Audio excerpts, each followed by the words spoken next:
Hello there everybody, WhatCulture Wrestling's Adam Cleary here, and I'm sure it hasn't escaped your attention that it is SummerSlam this weekend. The WrestleMania of the summer, like their second biggest pay-per-view, the other time of the year where we convince ourselves brilliant things are going to happen, which then often don't. Always kind of weirds me out actually, because I was born in 1987 and SummerSlam started in 1988, so me and it are kind of the same age. I've got this affinity for it, also because we're both massive disappointments to our parents, but still have really good reputations for being exciting. And just like myself, when you look back through its sordid history, there are a number of standout moments that stick in your mind for being absolutely brilliant. I'll not get into any of them now, but there are also loads of moments that stick in your mind for being terrible. So with deep apologies to you for bringing you down in this video, and even bigger apologies to my mother who had such high hopes for me, my name is Adam Cleary and these are 10 things WWE regrets about SummerSlam. Number 10, the match made in heaven was already in hell.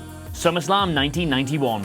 Yes, famously, SummerSlam 91 was billed as the match made in heaven and the match made in hell, and the heaven part of that was to do with Randy Savage finally marrying Miss Elizabeth. And while we did indeed get to see her say, "oh yeah," after he walked her down the aisle, WWE apparently really regrets this decision because, well, the pair of them had already been married since 1984 in real life, and also in real life, that marriage was massively on the rocks by this point. Not even a year after their pay-per-view tying of the knot, the pair then actually went on to fully divorce, which WWF kind of acknowledged in real life, but also kind of didn't. Anyway, the big regret comes from the fact that just 8 months after this happened, because of their disintegrating union, Elizabeth made her last appearance on television in 1992, so it was kind of a big waste of everybody's time.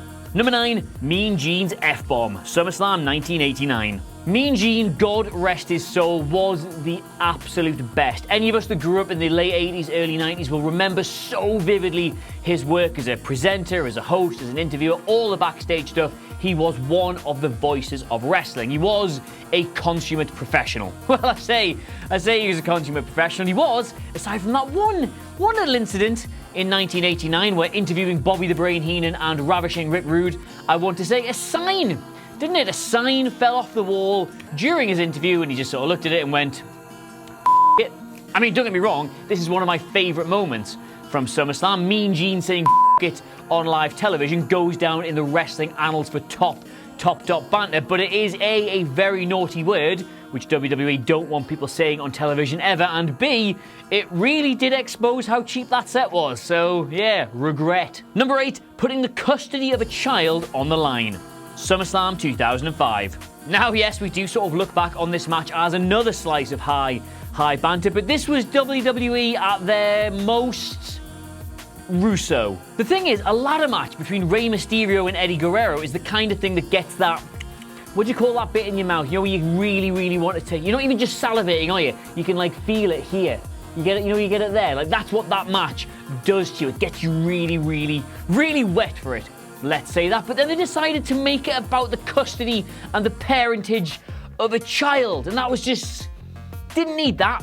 And for all the raw ingredients of two brilliant wrestlers, a fairly high-pressure storyline and a great match gimmick were all there, it all just kind of didn't work, did it? You had Eddie walking around declaring himself that he was Dominic's pappy, and then the match itself was only kind of okay, and Vicky botched that spot, and then they had to improvise loads of it. So it was all a big wasted opportunity for WWE, this, wasn't it? It should have been so good. Remember the bit in your mouth there? It should have been so good, but in the end it was all just a bit ick.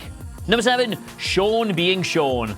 Okay. Now I have got in my script that this is the number 7 biggest regret WWE will have about SummerSlam, but I have also just done a Talking Heads video where I've declared this my favourite moment from SummerSlam. So I'll try and be as objective and down the middle as I can be here. You remember the thing, Shawn Michaels versus Hulk Hogan. WWE genuinely thought they had another Rock versus Hogan on their hands with this rivalry. The biggest icon from the 80s, the biggest icon from the 90s, back together when they're both still capable of doing solid work. It should have been a recipe for magic, but what we actually got was very silly. Basically, story goes that neither man wanted to lose at any point during this, which was their slight distaste for working with the other. And then when they promised Shawn that he would get his win back, but he had to lose to Hogan at SummerSlam, he chose to protest this decision by bumping around like a cross between a frozen fish and a man who's just numbed both of his arms and his legs and had his father walk in on him masturbating.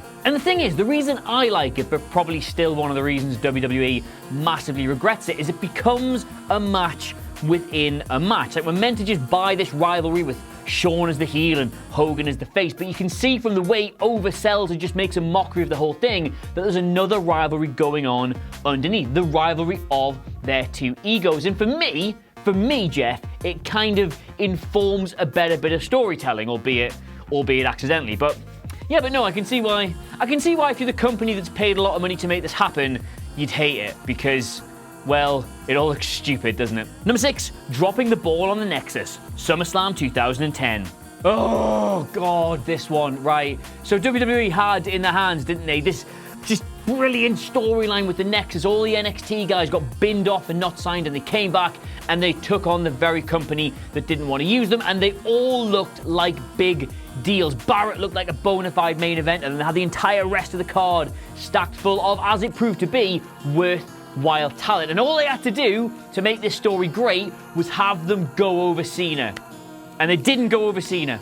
The group had so much momentum, and there was so many different things they could have done with them if they just gave them this win. But even after they DDT'd Cena onto the concrete and whittled him down to the only person in the entire team, he still comes back to beat the lot of them and make the whole thing a complete mockery. This should be, I don't even know why this isn't even number 1. This should be number 1 on this list. It's the dumbest thing they've ever done at this pay-per-view.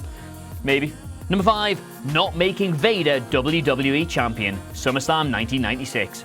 Vader's a bit of a weird one for me, because I was just sort of too young to really appreciate him at the time, and because he never had like a big latter-day run, I've kind of had to piece together how good he was from people just telling me how good he was. And I've been told countless times that he was one of the absolute best big men in the business, but injuries denied him of a solid run in, well, any of the promotions I would have watched at that age. But when he came back from Japan, they could genuinely have done something with him. They had this little window to do it when he took on Shawn Michaels. And the story that follows is one of the saddest to ever be attached to a World Championship match, in my opinion, because, as we're told time and time again, Vader was meant to beat Shawn for the championship, which would have been a much celebrated decision. But Shawn threw a bit of a fit about having to drop his title to someone like Vader, and decided to take out these frustrations by verbally abusing him constantly during the match, which can be heard on the recording, and then laying in some really stiff shots to him. And the reason WWE will look back and regret this is because it would have been such a breath of fresh air. Anyone who's seen him in Japan or WCW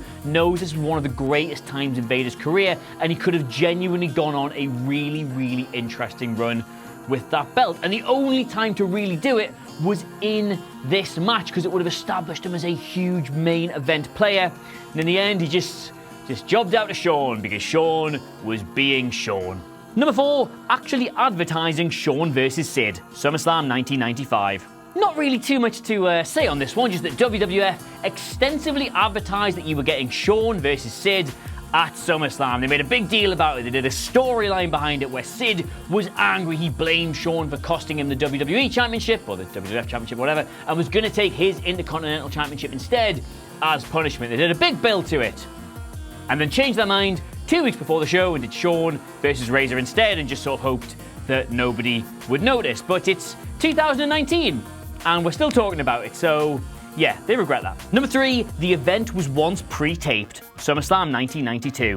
WWE loves their live events. They love their live extravaganzas. Come and see it live. Tune in and see it live. All our shows, our television, our pay-per-views, our house shows, it's all live, except for the time it wasn't, and the time it wasn't was SummerSlam 1992. Yes, the iconic SummerSlam 1992 beamed direct into your eyeballs from Wembley Stadium, London, one of the most prestigious shows, certainly the biggest wrestling show to ever take place on these fair shores.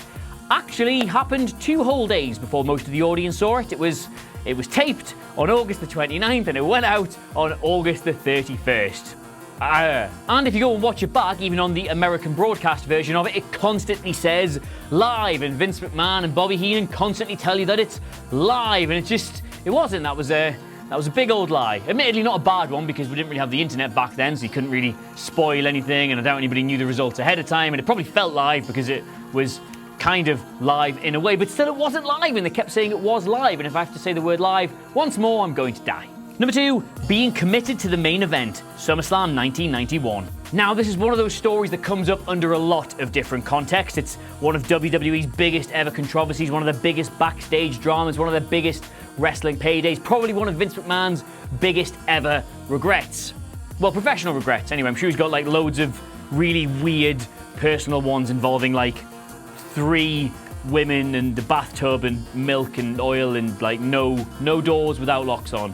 Anyway, so you may remember the final shot of SummerSlam 1991 saw Hulk Hogan and the Ultimate Warrior hand in hand after defeating the generic foreign baddies, even though one of them was Sergeant Slaughter. And this babyface triumphant image was, well, it looked great, but behind the scenes it was not great at all. Basically, the company had committed to doing this main event. It's the one they really, really wanted, and they advertised it, they did this and they did that, and then Warrior went, all right then, cool, yeah, we're doing that. Everybody's really excited for that.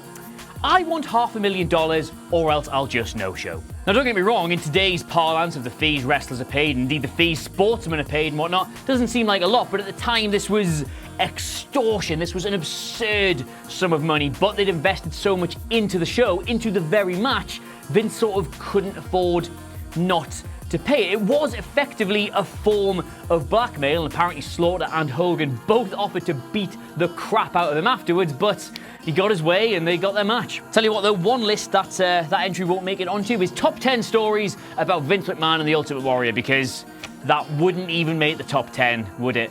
Because they were mad. Number 1, Randy Orton's first title win was over Chris Benoit, SummerSlam 2004. Yeah, not really an easy one to go through this, because WWE nowadays love to go back through the archives and tell you all the history, all the lineage, all the firsts, all these greatest moments that they attribute to certain superstars and certain championships. And I have to tell you this, they love the World Championship and they love Randy Orton. But sadly, they will never ever tell you about the first ever union of these two beautiful, beautiful items of theirs, because it happened in a match against Chris Benoit, and they do not like to talk about Chris Benoit. Now, I'm kind of going to leave that there, because I find it impossible to believe that any of you are sitting at home going, why, Adam?